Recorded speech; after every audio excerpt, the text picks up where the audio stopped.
The 5 main reasons the First Crusade happened when it did. In terms of one of the big reasons, we have to think about the mindset of Western Christendom at this particular time, and it is the Christian population that the First Crusade is particularly appealing to.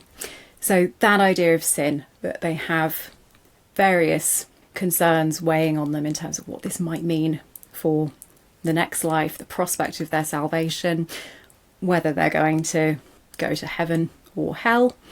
And the First Crusade essentially being marketed as this is a way that you can keep your day job as knights, you can keep being involved in the world, but you're getting all of the perks associated with a monastic lifestyle. So you will get your slate wiped clean spiritually by still invading, pillaging, foraging, and potentially killing and maiming large numbers of people.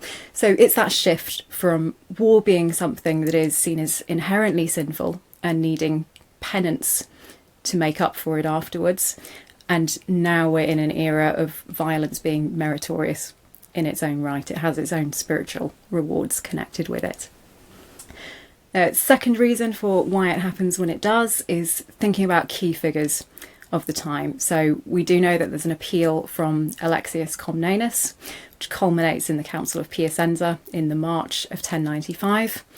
What he's asking for and what he gets are distinctly different things, but there is still that outside view of what's happening within Jerusalem, what are the potential threats to pilgrims, circulating around in this time in a way that in earlier decades hadn't had the impact, hadn't gained the traction that they are now. So there's something about this period where people are interested in the pilgrim routes, the security of the holy places, and that's an idea that's circulating, causing a concern to numbers of people and really gaining steady traction in a way that it hadn't before.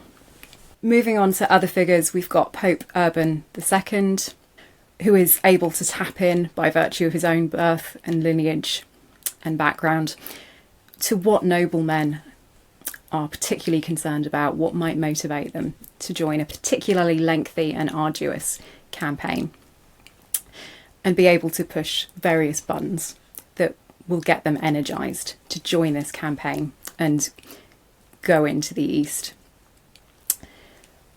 In terms of various push factors, we've got various issues that have been plaguing Western Europe at this time. So harvests have been quite bad for quite a while, but the autumn of 1095-96 is quite prosperous.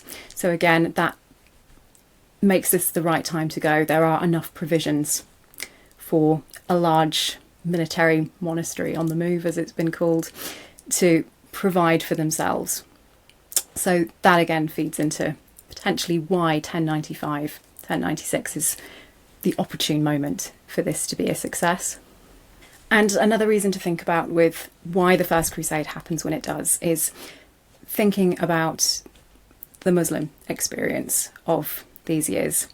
Now, as far as we're aware, the First Crusaders don't know what's happened in 1094-95. They aren't aware that it's gone down in Arabic history as the year of death for numerous caliphs and rulers. But it does, again, fit into the serendipity of the First Crusade, that it comes at a time when the Muslim world is more fragmented than it would later become, and they're not expecting a large contingent of Western knights, archers, foot soldiers to arrive at the time that they do, when there is that fragmentation and new rulers establishing themselves. So it's not something the Crusaders are aware of. It's not something that they've considered as a ripe opportunity to exploit, but it does help for us as historians to explain why does this big seismic event happen at the time that it does.